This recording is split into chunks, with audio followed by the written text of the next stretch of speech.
Choque de guerreros. Midway. En el hermoso amanecer del jueves 4 de junio de 1942 en la isla de Midway, en el Pacífico.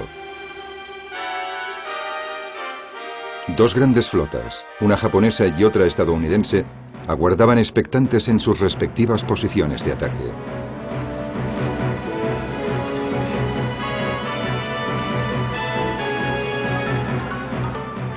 La crucial batalla aeronaval de Midway, en junio de 1942, decidiría el desenlace definitivo de la guerra en el Pacífico, apenas 6 meses después de comenzar el conflicto.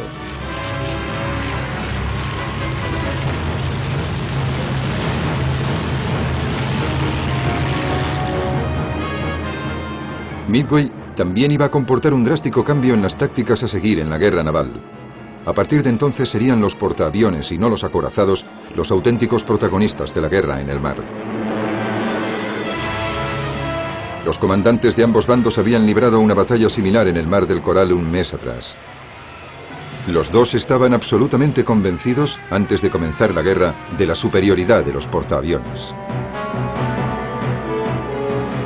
La batalla de Midway situaría en un enfrentamiento cara a cara al almirante japonés Isoroku Yamamoto con el almirante estadounidense Chester Nimitz, en un duelo que pondría de manifiesto sus capacidades estratégicas.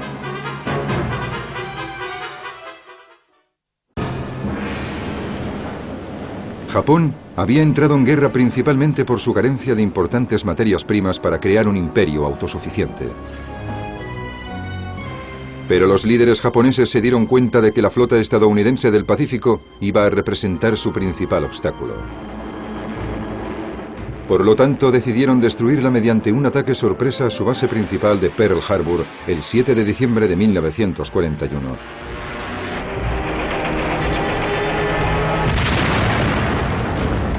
El ataque destruyó la flota anclada en Pearl Harbor, pero los japoneses no lograron hundir los portaaviones estadounidenses que ese día se hallaban en alta mar. Durante los meses siguientes, la maquinaria de guerra japonesa conquistó Malasia, las Antillas holandesas, las islas estadounidenses en el Pacífico y gran parte de las Filipinas. A finales de la primavera de 1942, los japoneses habían conseguido crear una esfera de coprosperidad en el sudeste asiático, como llamaban a su nuevo imperio. Parecía que nada podía evitar que Japón modificara completamente el mapa político del Pacífico.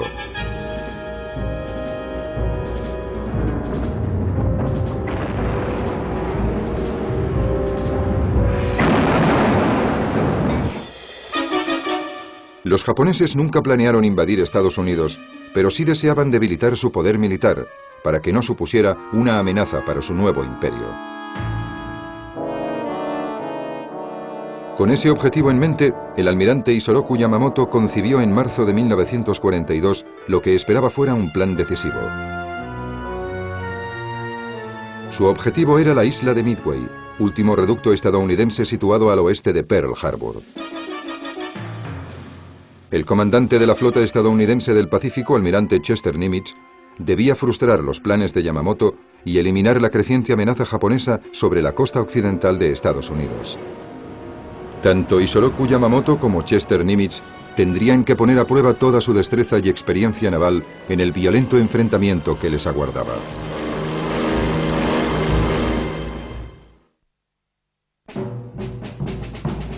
Isoroku Yamamoto había nacido en 1884 en el seno de una familia con pocos recursos, pero con antepasados samuráis. Era inevitable, por tanto, que siguiera la carrera militar en las Fuerzas Armadas. Se alistó en la Academia Naval Japonesa a los 17 años. En 1905, Yamamoto, con el rango de teniente, combatió en la batalla de Tsushima, donde fue derrotada la Marina rusa.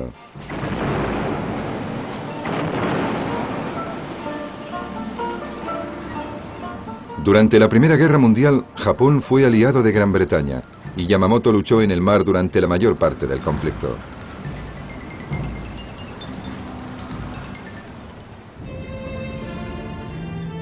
En 1919 se trasladó a Estados Unidos para aprender inglés. Allí estudió en la Universidad de Harvard. En 1925, Yamamoto se convirtió en el agregado naval japonés en Washington, D.C. En 1930, con 44 años, era uno de los almirantes más jóvenes de Japón. Pero Yamamoto tenía controvertidas ideas sobre tácticas navales. Se oponía fervientemente a la visión tradicional que sostenía que los acorazados eran las piezas esenciales en una guerra naval.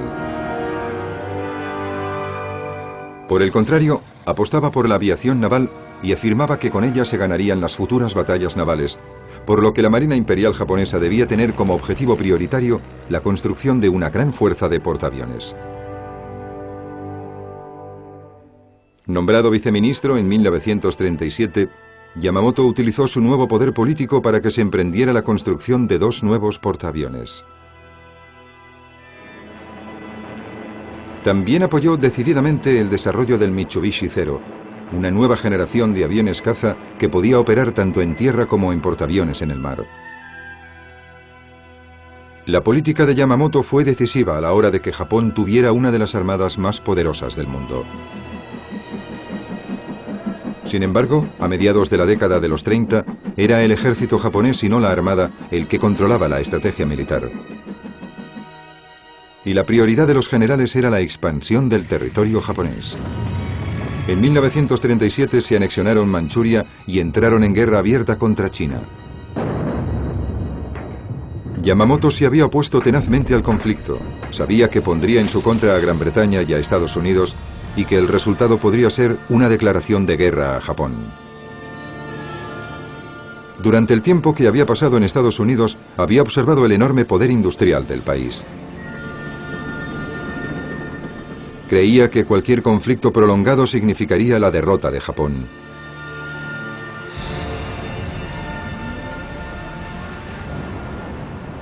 La oposición directa de Yamamoto a la estrategia del ejército japonés no dañó su carrera. En agosto de 1939 fue nombrado comandante supremo de la flota combinada japonesa. Por dicho cargo, recibió la responsabilidad de planear el ataque sobre Pearl Harbor. Yamamoto pudo poner en práctica sus propias teorías sobre la guerra aeronaval. La utilización que hizo de los portaaviones y de los aviones de ataque contra la flota del Pacífico tuvo efectos devastadores y cogió a Estados Unidos totalmente por sorpresa. Su éxito en Pearl Harbor favoreció una rápida expansión de la flota de portaaviones. Empezó a desarrollar un plan para aniquilar la potencia estadounidense en el Pacífico. Pero Yamamoto tendría que enfrentarse a un almirante que estaba igual de decidido a hacer exactamente lo mismo con la flota japonesa. Nacido en Texas en 1885, Chester Nimitz creció en una familia de fuerte tradición pionera. A los 16 años se alistó en la Academia Naval Estadounidense de Annapolis, en Maryland, donde fue un alumno brillante. Nimitz se alistó en el novísimo servicio de submarinos tras servir en la flota del Pacífico en el lejano Oriente. En 1918 ostentaba el cargo de comandante y era uno de los oficiales con mayor experiencia en el servicio. Como oficial de carrera, Chester Nimitz regresó a la flota de superficie y fue comandante de varios navíos, incluyendo 2 cruceros durante las décadas de los 20 y 30. Durante esos años se convirtió en un partidario acérrimo de las operaciones navales y aéreas combinadas. Como Yamamoto, reconoció la creciente importancia de los portaaviones. El punto de vista de Nimitz se confirmó dramáticamente en el ataque japonés en Pearl Harbor. Inmediatamente después del ataque, el presidente Roosevelt le puso al mando de la flota estadounidense del Pacífico. Nimitz sabía que tenía una ardua tarea entre manos. No solo tenía que reconstruir la flota, sino que debía hacerlo en el menor tiempo posible, si Estados Unidos quería tener alguna posibilidad de detener la implacable expansión japonesa. Su ventaja principal consistía en que Yamamoto no había logrado destruir los portaaviones estadounidenses. Nimitz estaba decidido a convertirlos en los elementos principales de la nueva flota. También creía que el ataque era la mejor forma de defensa, por lo que estaba decidido a atacar a los japoneses en cuanto tuviera la menor oportunidad. Nimitz valoraba mucho la labor de la inteligencia militar que le permitiría decidir cuándo y dónde atacar.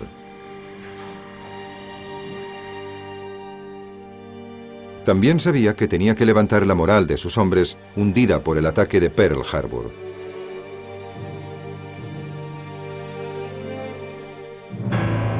Nimitz no podía olvidar su pasado en los submarinos y escogió como su primer buque insignia el USS Grayling. Estaba preparado para luchar como sus hombres. Su contagiosa vitalidad pronto se propagó por toda la flota del Pacífico, junto con el deseo de vengar Pearl Harbor lo antes posible. Había llegado el momento de que los dos comandantes ultimasen los detalles finales a sus planes para localizar y destruir la flota adversaria. Ambos sabían bien que les aguardaba una decisiva misión.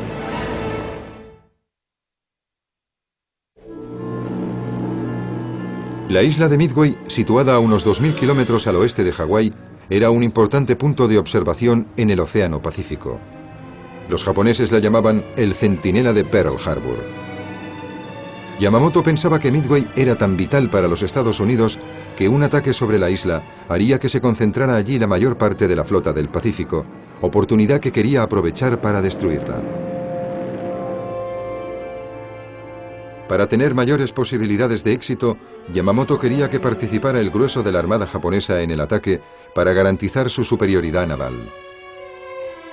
Pero el alto mando japonés, aún muy influenciado por el ejército, ordenó una operación simultánea a la de Midway que requería apoyo naval, y ello redujo el potencial de la flota de Yamamoto para la operación MI, el ataque contra Midway.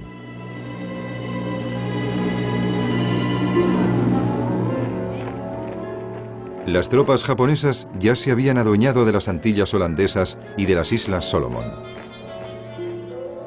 También habían desembarcado en Papúa Nueva Guinea. Ahora, el ejército japonés preparaba un plan basado en la conquista de la capital de Papúa, Port Moresby, una vía directa hacia Australia. Yamamoto cedió 3 de sus valiosísimos portaaviones para la operación y asegurar el apoyo aéreo en los desembarcos.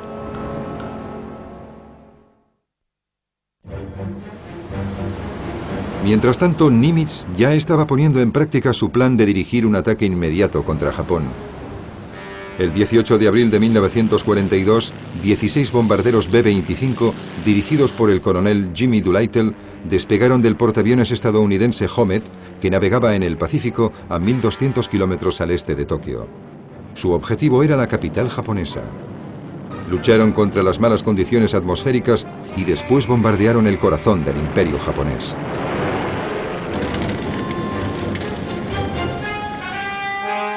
Aunque los daños fueron de poca importancia, el impacto sobre la moral de los japoneses fue inmenso. Para Yamamoto, el ataque significó que Hirohito, su divino emperador, había sido amenazado personalmente. Yamamoto tomó la decisión de que esa humillación jamás volviera a producirse. Nimitz puso en juego sus fuentes de inteligencia militar acerca de la armada japonesa. Estados Unidos desarrolló una máquina secreta cuyo nombre en clave era Magic, que permitía descifrar los códigos militares japoneses. Esto permitió que Nimitz supiera con antelación los planes para capturar Port Moresby. Ordenó a un destacamento cuya fuerza principal eran los portaaviones Yorktown y Lexington que interceptara al grupo de asalto japonés en el Mar de Coral. El 4 de mayo de 1942, aviones estadounidenses atacaron a los navíos de guerra japoneses con efectos devastadores. Hundieron uno de sus portaaviones, dañaron gravemente al segundo y destruyeron la mayor parte de los aviones del tercero.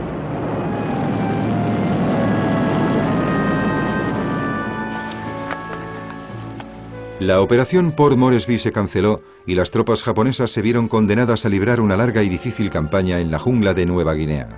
Además, Yamamoto perdió 3 de sus portaaviones para el ataque a Midway. Las fuerzas estadounidenses también habían sufrido importantes pérdidas. El Lexington había sido hundido y el Yorktown había recibido daños, pero por primera vez desde Pearl Harbor, los planes japoneses habían sido truncados. El ataque de Doolittle contra Tokio y la batalla del Mar de Coral habían causado daños leves a las fuerzas japonesas, pero afectó críticamente en el desarrollo de la futura estrategia de Yamamoto. Sin desanimarse, el alto mando japonés ordenó que la operación Midway prosiguiera. Se había programado para principios de junio. Pero los planes definitivos de Yamamoto para la operación MI se harían más complejos. La fuerza de Midway se había dividido ahora en 4 secciones. El elemento más importante era la fuerza de ataque del almirante Chuichi Nagumo, que recibió órdenes de llevar a cabo los primeros ataques aéreos contra Midway. La fuerza de Nagumo se había constituido a partir de los portaaviones, pero de estos solo quedaban 4, debido a la victoria estadounidense en la batalla del Mar de Coral. También contaba con 4 potentes acorazados de la fuerza principal, dirigidos por el propio Yamamoto.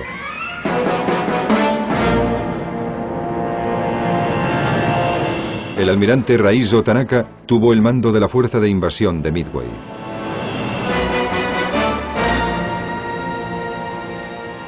Estaba apoyado por el almirante Nobutake Kondo, con 2 acorazados, un portaaviones ligero, cruceros y destructores.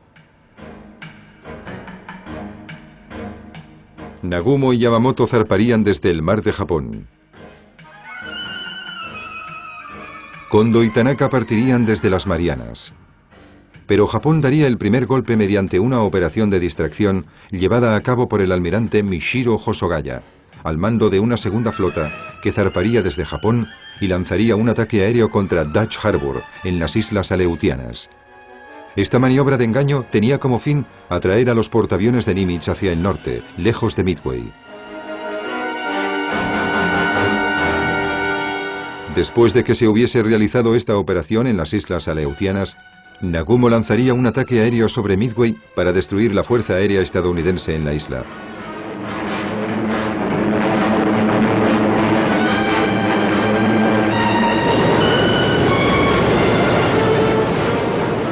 Los desembarcos se llevarían a cabo el 7 de junio de 1942, el día N, fecha en que Nagumo, Yamamoto y Kondo destruirían simultáneamente la flota del Pacífico de Nimitz, especialmente los portaaviones.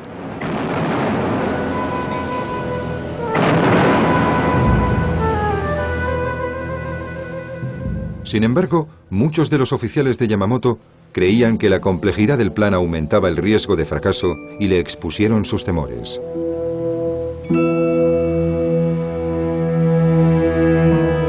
Pensaban que la operación debía retrasarse o incluso cancelarse.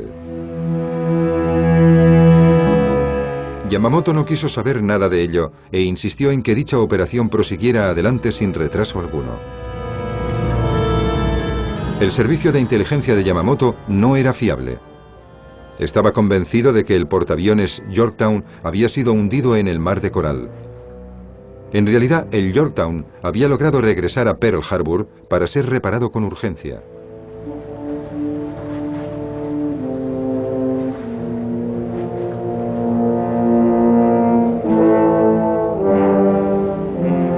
Yamamoto también creía que los otros portaaviones de Nimitz, el Enterprise y el Hornet, seguían atracados en Pearl Harbor después del ataque de Doolittle en abril. En realidad, habían zarpado la noche anterior al ataque de Midway, pero Yamamoto tampoco llegó a saberlo. Utilizó submarinos para observar la actividad naval estadounidense en Hawái, pero empezaron su misión de reconocimiento muy poco antes de los ataques contra Midway, cuando las fuerzas de Nimitz ya se encontraban en alta mar. Yamamoto no solo poseía una fuerza más débil de la inicialmente prevista, sino que tampoco tenía claro dónde se encontraban los portaaviones de Nimitz. Aún así, estaba convencido de que si estos aparecían, los podría alejar de Midway y destruirlos. Lo que Yamamoto también ignoraba era que Nimitz, mediante la máquina Magic, era capaz de descifrar el código japonés. El equipo de inteligencia militar estadounidense había logrado descifrar el JN-25, el código de operaciones de la Marina japonesa. Esto proporcionó suficiente información al comandante de la Oficina de Inteligencia de la Marina estadounidense en Hawái, Joseph J. Rochford, para confirmar que los japoneses planeaban atacar Midway.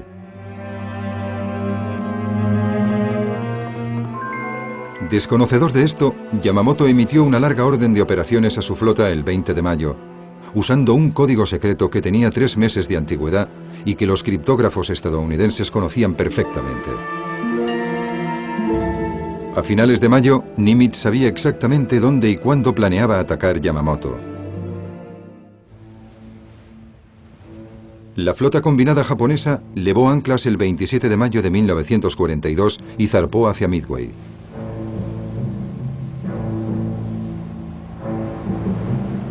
El trágico viaje de Yamamoto había comenzado.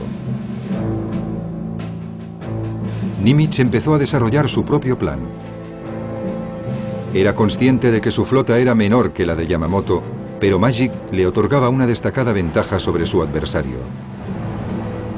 Ordenó a los portaaviones Enterprise y Hornet que levaran anclas y se dirigieran hacia Midway.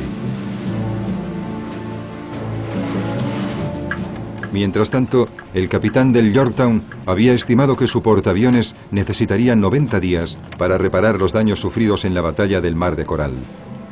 Nimitz le dio 72 horas. El Yorktown estuvo listo a tiempo. Nimitz les dijo a sus hombres que se arriesgaría a ignorar la maniobra de distracción de Yamamoto contra las Aleutianas.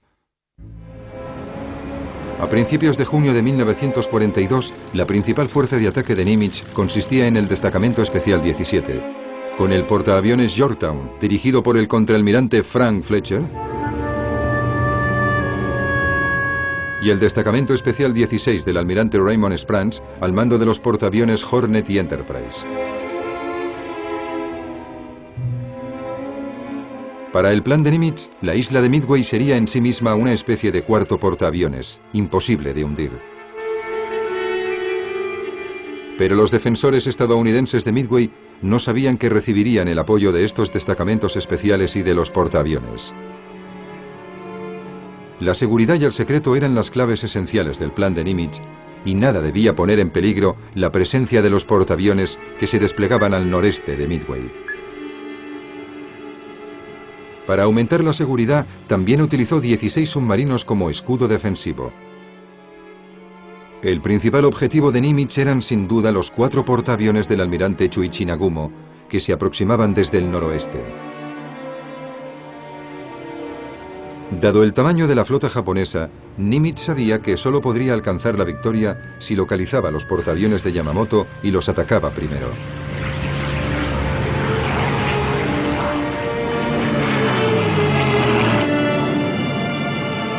Con sus respectivos planes listos, los marinos y aviadores japoneses y estadounidenses se dirigían a la crucial batalla.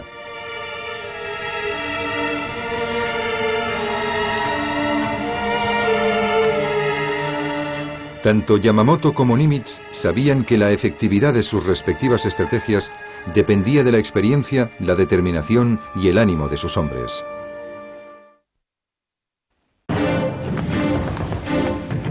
Las Fuerzas Armadas japonesas habían hecho un progreso espectacular desde el inicio de la guerra. Habían humillado militarmente a Gran Bretaña y a sus colonias orientales, que al principio se habían llegado a burlar de la destreza militar japonesa. Pero sus rápidas victorias habían llevado a las tropas japonesas a sufrir lo que se conoce como enfermedad de la victoria. Los marinos, soldados y pilotos creían ciegamente que Japón estaba destinado a convertirse en primera potencia mundial. Estaban imbuidos de las virtudes morales y marciales de la tradición samurái. La marina japonesa tenía más experiencia que la estadounidense y había desarrollado tácticas de lucha nocturna superiores, lo que les convenció de que vencerían a las fuerzas estadounidenses. Ese optimismo les condujo a la autocomplacencia y a bajar la guardia, como quedó de manifiesto cuando Yamamoto dio esas órdenes por radio sobre Midway. Incluso el comandante de un escuadrón aéreo japonés comunicó a su cuartel general que quería que el correo de su unidad se enviara a Midway a partir de junio. Poco después de esto, un miembro del propio equipo personal de Yamamoto aseguró que los Estados Unidos no serían capaces de luchar y que no se atreverían ni a zarpar. Las tripulaciones de las dos flotas llevaban ya suficiente tiempo embarcadas como para conocer las condiciones claustrofóbicas de la vida a bordo.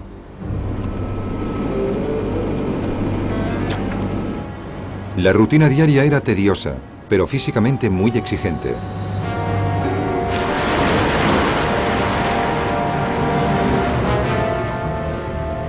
En ese entorno, ambas armadas tenían serias dificultades para mantener a las tripulaciones preparadas para el combate. Una de las preocupaciones principales en las batallas navales era localizar al enemigo, además de los problemas que suponía intentar llevar a puerto un portaaviones dañado.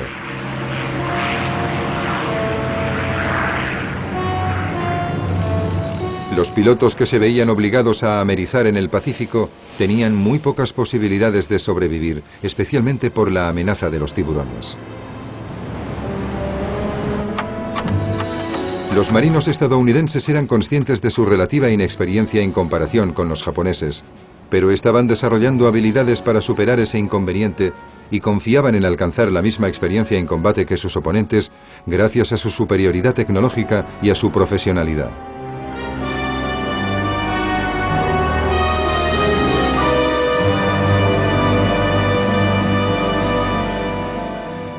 Los recientes acontecimientos en el Mar de Coral les mostró que los japoneses no eran invencibles.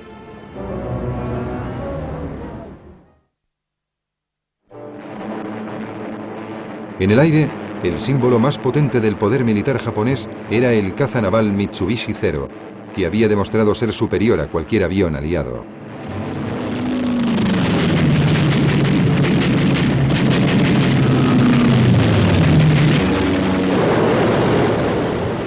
La superioridad de los Zero había facilitado a los bombarderos Ball y a los torpederos Kate atacar libremente los objetivos aliados en tierra y mar.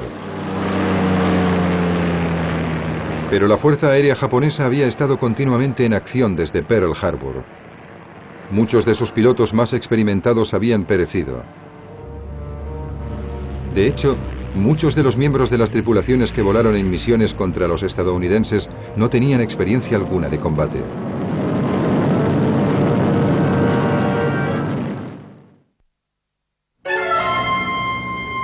Por otro lado, los estadounidenses confiaban en el caza de la Armada F-4F Wildcat para enfrentarse al Zero japonés.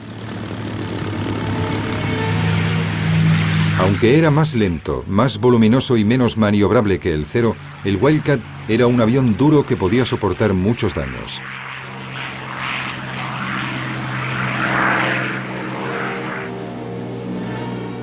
Las principales armas de Nimitz para contrarrestar los Ball y Kate japoneses eran los bombarderos Douglas SBD Dauntless y los torpederos TBD-1 Devastator.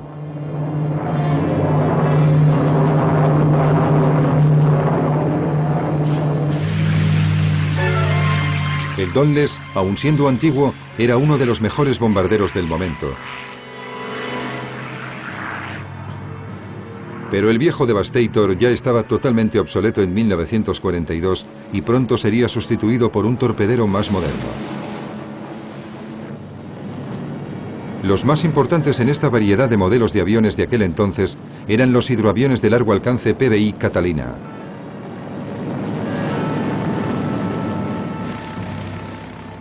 Los estadounidenses se enfrentaron al reto de volar en aviones anticuados con su típico sentido del humor, apodándolos ataúdes volantes, vibradores y aviones de segunda mano.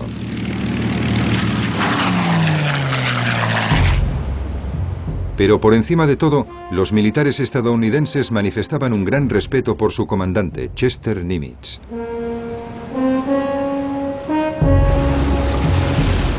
Esto sirvió para que los aviadores y los marinos a su mando sintieran la confianza necesaria para enfrentarse a los peligros de la batalla.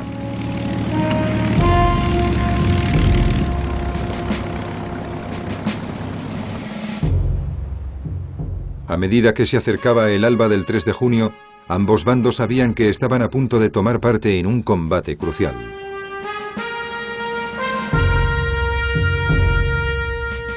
A ambos lados del horizonte, Isoroku Yamamoto y Chester Nimitz habían empezado la cuenta atrás para su decisivo enfrentamiento.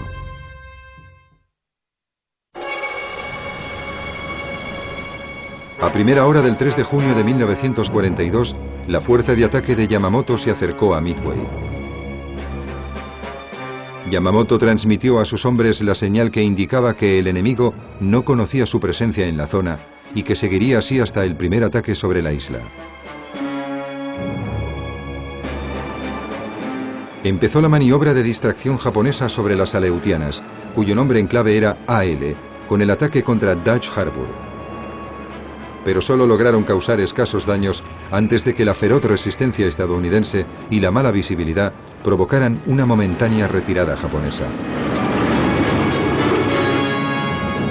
Más tarde, ese mismo día, uno de los aviones Catalina de reconocimiento de Nimitz, con base en Midway, divisó los barcos de la fuerza de invasión del almirante Tanaka. Al mismo tiempo, los portaaviones estadounidenses Yorktown, Hornet y Enterprise se encontraron a 600 kilómetros al noreste de Midway. Al amanecer del 4 de junio, los bombarderos B-17 despegaron desde Midway para atacar a la fuerza invasora japonesa. A pesar del mal tiempo, Nagumo, comandante de la fuerza de ataque de Yamamoto, también llevó a cabo su parte del plan. Sus pilotos se prepararon para lanzar un ataque devastador. El objetivo era Midway.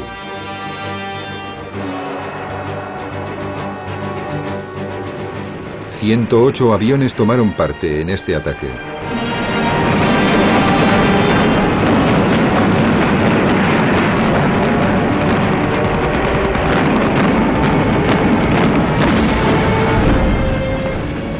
Causó daños considerables, pero la pista principal de despegue siguió practicable.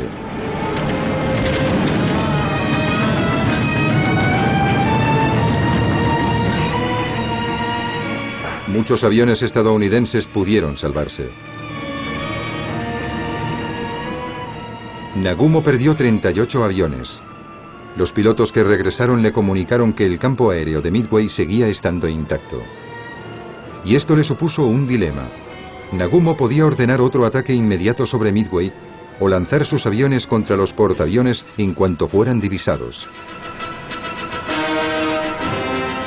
En ese momento se produjo el ataque de los B-17 de Midway. No causaron muchos daños, pero convencieron a Nagumo de que debía atacar nuevamente la base aérea estadounidense.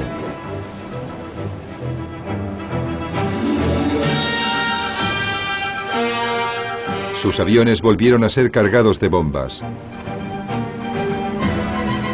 Para entonces, los portaaviones estadounidenses conocían la posición de la fuerza de Nagumo.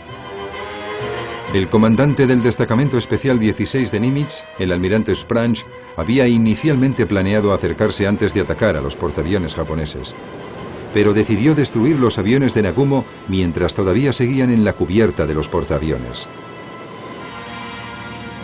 Spranch lanzó sus TBD Devastators, los obsoletos torpederos. Después despegaron sus bombarderos Donless. A las dos oleadas de Devastators de los portaaviones del destacamento especial 16 le siguió una tercera del destacamento especial 17 de Frank Fletcher. A las 10:05 de la mañana iniciaron una serie de heroicos pero infructuosos ataques sobre los portaaviones japoneses. 35 de los 41 TBD Devastators fueron derribados por los cazas Zero o por el fuego antiaéreo. 5 minutos después, Nagumo recibió al fin un detallado informe aéreo sobre la posición de los portaaviones estadounidenses. Inmediatamente canceló el segundo ataque sobre Midway y ordenó que sus aviones fueran de nuevo armados de torpedos para poder lanzarlos contra los portaaviones de Nimitz. A las 10:25 de la mañana, muchos de los aviones de ataque de Nagumo estaban listos para despegar. Parecía que la apuesta de Nimitz iba a fracasar. Los ataques iniciales de Yamamoto sobre Midway habían sido infructuosos. El primer ataque estadounidense con torpederos había sido repelido, y ahora los portaaviones de ambos bandos habían quedado expuestos. Yamamoto parecía estar al borde de un gran triunfo. En los siguientes minutos, Nagumo lanzaría sus aviones para destruir los portaaviones de Nimitz. El desenlace de la Guerra del Pacífico pendía ahora de un hilo. Todo dependía de los bombarderos de Nimitz.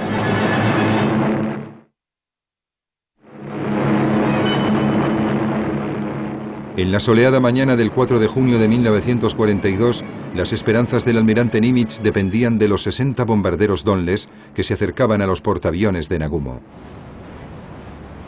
Pronto quedó claro que el sacrificio de los pilotos de los torpederos americanos no había sido en vano. Primero, sus ataques habían obligado a los portaaviones japoneses a dividirse y a realizar maniobras evasivas, lo que retrasó el lanzamiento de la segunda oleada. También habían obligado al grupo de protección de cazas Zero a volar muy cerca de las olas para proteger a dichos portaaviones. Tercero, los aviones japoneses abarrotaban las cubiertas mientras se rearmaban para el ataque contra los portaaviones de Nimitz.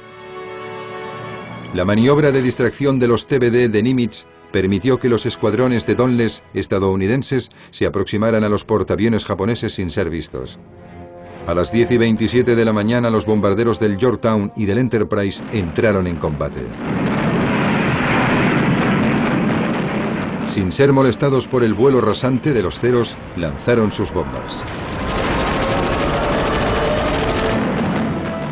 Los resultados fueron devastadores y determinantes.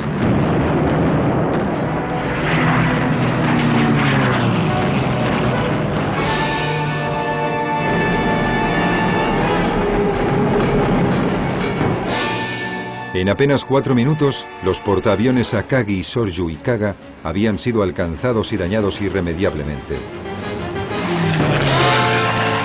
Cuando los Donles estadounidenses se alejaron del lugar de combate, dejaron tras de sí casi 2.500 marinos y aviones japoneses muertos y 3 portaaviones hundiéndose. A pesar de ese cruento golpe a la flota de Yamamoto, los japoneses no estaban derrotados del todo. Lanzaron 2 oleadas de bombarderos desde el portaaviones que quedaba, el Hiryu.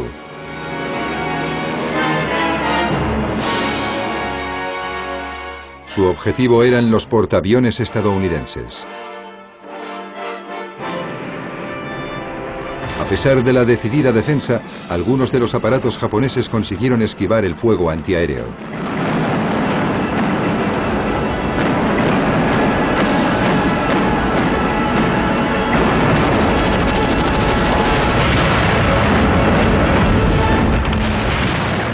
Finalmente, 3 bombas y 2 torpedos hicieron blanco en el Yorktown.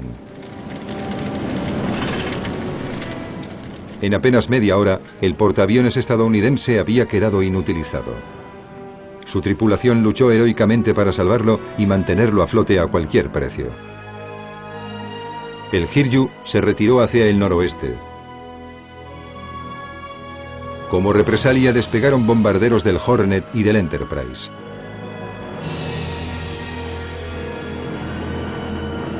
Atacaron y terminaron con el Hiryu.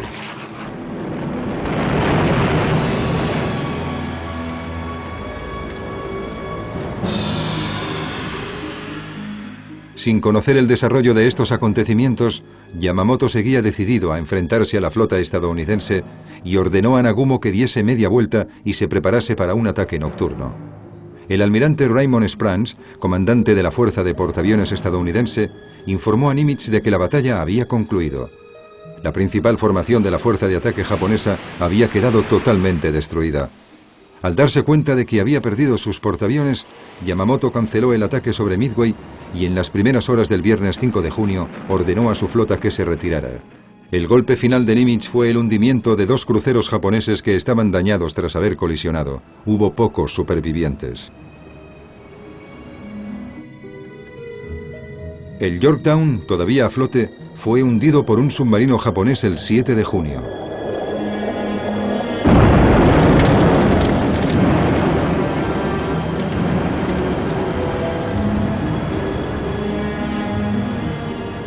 Pero Nimitz había logrado salvar Midway.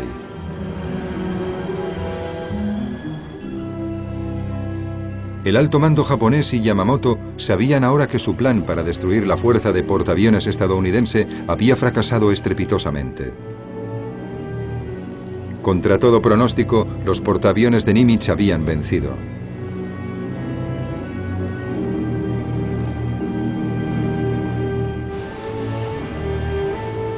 Al final del combate, Yamamoto había perdido 4 portaaviones y 2 cruceros.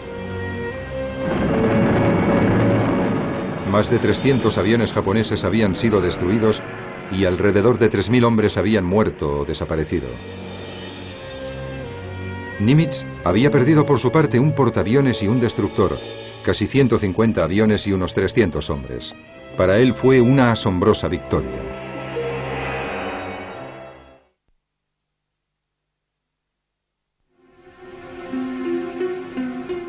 Yamamoto continuó dirigiendo las operaciones del Pacífico.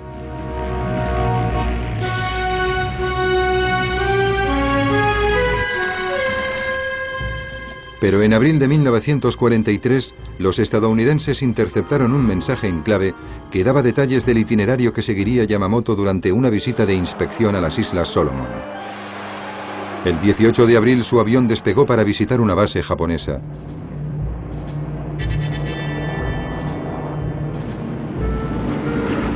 Fue derribado por unos P-38 estadounidenses sobre la jungla de Bougainville.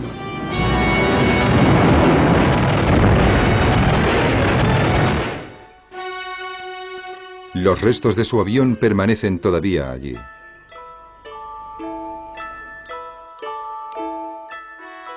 Las cenizas de Yamamoto volvieron a Japón, donde se celebró un funeral en su memoria. Para muchos japoneses, su muerte fue un presagio de la inminente derrota. Fue una trágica broma del destino que Yamamoto, que había intentado por 2 veces destruir el poder aeronaval estadounidense en el Pacífico, acabara siendo víctima de él.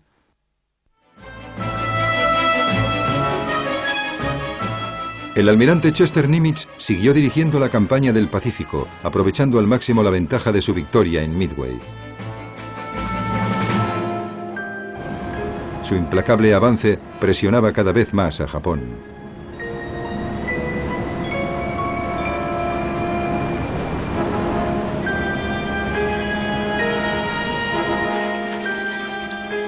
Al final de la guerra, Nimitz había hecho realidad la peor pesadilla de Yamamoto.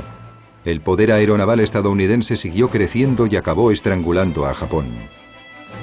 Debido a su fundamental actuación en la Guerra del Pacífico, Chester Nimitz fue recompensado. Junto al general Douglas MacArthur, estampó su firma en el documento que formalizaba la rendición de Japón.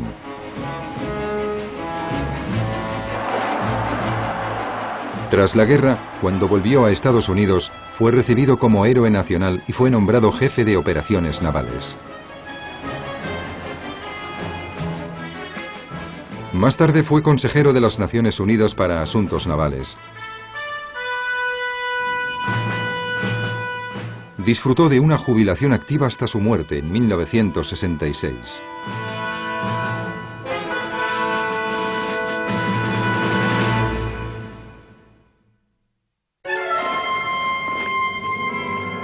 La batalla de Midway en junio de 1942 fue el punto de inflexión de la guerra en el Pacífico.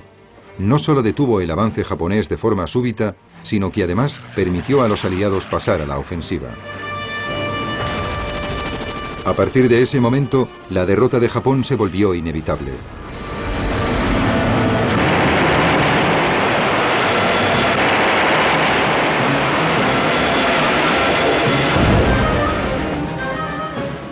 Midway también dejó clara la importancia de los portaaviones y de los aviones como las armas decisivas de la moderna guerra naval, función que continúan teniendo en la actualidad.